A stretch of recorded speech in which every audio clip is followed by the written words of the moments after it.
Today we've come to Union County, and they tell us that the people here really like those less loved animals. Like this guy, who we'll call Al, who is 45 and weighs 600 pounds and likes it here. I mean, he likes it right here, and no one seems to argue with him. He's part of Clyde Peeling's Reptiland, started over 40 years ago. But why the great love for these guys? I think that my father chose reptiles for his career partly because he loves showmanship and always did, and this group of animals is maligned by most people, feared and misunderstood, and so it instantly garners a certain amount of public attention. But then after the attention, we also try to make something meaningful of it, and it's a good opportunity to educate people, to broaden their scientific horizons.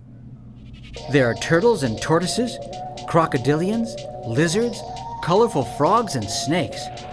You can see over 50 species all at one time, and in some fascinating displays. Chad says that over the years, the displays have become more sophisticated, and so have the people who come see them. We are living in the age of Animal Planet and Discovery Channel and PBS, all this fantastic nature programming which has influenced the generation of kids now. And most kids today come to Reptiland knowing more than adults did 20 years ago. So they're much more open to the diversity of reptiles and amphibians. They come knowing the names of poison dart frogs and how long a reticulated python gets. So our audience is becoming more refined in the sense that they're coming to us programmed with lots of knowledge. No matter how much they know, they love the big animals and the dangerous ones. There's an amazing number of creatures that you can see here at Reptiland, but there's an amazing number of things that you don't see.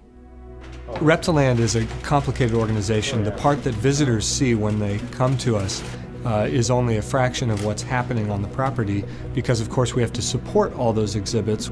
So off display, we have roughly 3 times the number of animals that you would see visiting Reptiland and a whole staff to care for them.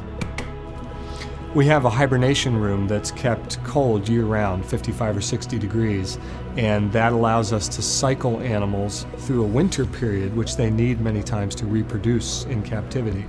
We have a room that's dedicated to amphibians and cool-loving reptiles, delicate geckos and frogs, that sort of thing. And all of these animals go through a quarantine period in a separate quarantine room that has a distinct air supply and careful disinfection. So we manage the facility to prevent disease transmission and to maximize the health of the animals. Something else you don't see when you come to Reptiland is this special shop where they create nature out of everything but natural things. The staff in our exhibit shop uses a variety of materials to recreate nature. They use plastics that they pour into molds and reinforce with different fibers to make them structurally stable. They use concrete and mortar, and it's really a very creative, messy process. And it's pretty remarkable when the pieces are cast and assembled and painted. It really looks like a slice of nature has been pulled indoors. These all look very real for us to look in. But it doesn't fool the animals. Actually, to make them feel comfortable, they make sure that there are some real leaves and some wood. Though these guys now call Central Pennsylvania home, they often get to visit other places. Our traveling exhibitions program started as just an offshoot of what we do here. Originally we had a reptile traveling exhibit, but that's grown now, and we have a separate arm of our organization we call Peeling Productions, which has become fairly renowned among museums. So we have exhibits at the American Museum of Natural History in New York, the Academy of Natural Sciences in Philadelphia, Museum of Science and Industry in Chicago, Fernbank Museum in Atlanta, probably nearly 36 museums nationwide. We bring live exhibits to museums which have traditionally been taxidermied dioramas. When you come to Reptiland, the last thing you get is a stuffy presentation. You not only see the animals, but you get a hands-on experience. When he sees the rat, he's going to go and strike it real quick and then back away. Here's some people who are helping with feeding. There goes Snake! It seems that the world of zoos and museums are coming together. And seeing so many varieties up close is fascinating. And they really get you involved here at Reptiland. How you doing, Dave?